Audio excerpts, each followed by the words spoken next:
ও যদি পড়ে তো এমন গতিতে পড়ে যে ও কষ্ট পাওয়াতে করতে ও আরাম পায়, আর আপনি এমন জায়গাতে করছেন, এমন ভাবে করছেন যে আপনি মরবেন।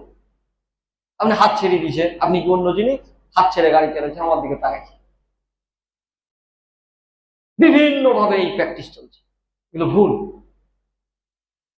এই জিনিস আপনাকে আপনার জীবন কেড়ে নেবে। আপনার যখন হাত চলে যাবে তখন আপনি বুঝতে পারবেন যে হাতটা কি কি মূল্যবান জিনিস আমি হারিয়েছি।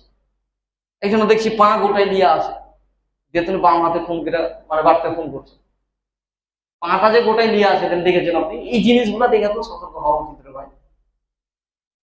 তাই আল্লাহ রাসূল বলছেন যে তোমরা প্রত্যেকটা কাজের ব্যাপারে সতর্কতা অবলম্বন করো।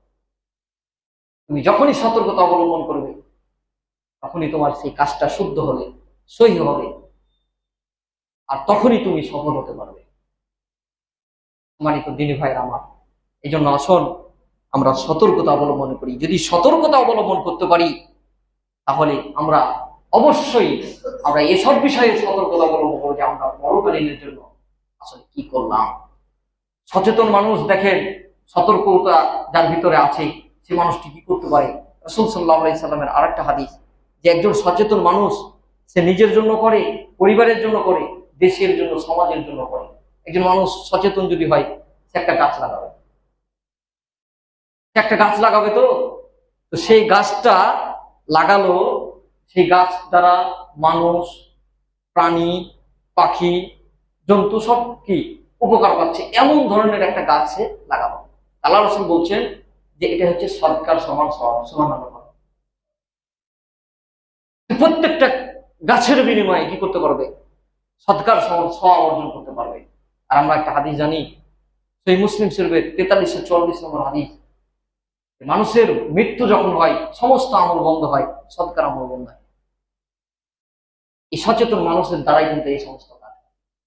আজকে আমরা এত সুবিধা, এত কিছু উপভোগ করছি, সচেতন মানুষ আছে এখনো বলেই আমরা এগুলো করতে পারছি।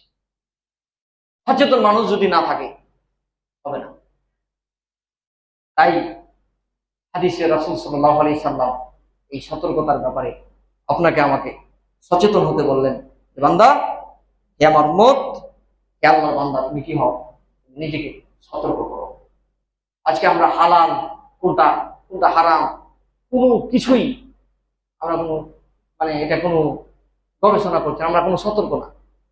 একজন সচেতন মানুষ যে এটা যে হালাল, সে হালালটাকে গ্রহণ করবে, যে এটা হালাল, এটা হালাল, এটা গ্রহণ করা যাবে, এটা গ্রহণ করা যাবে, আর এটা হারাম, এটা আমাকে বর্জন করতে হবে। সচেতন, সতর্কতা অবলম্বন করবে।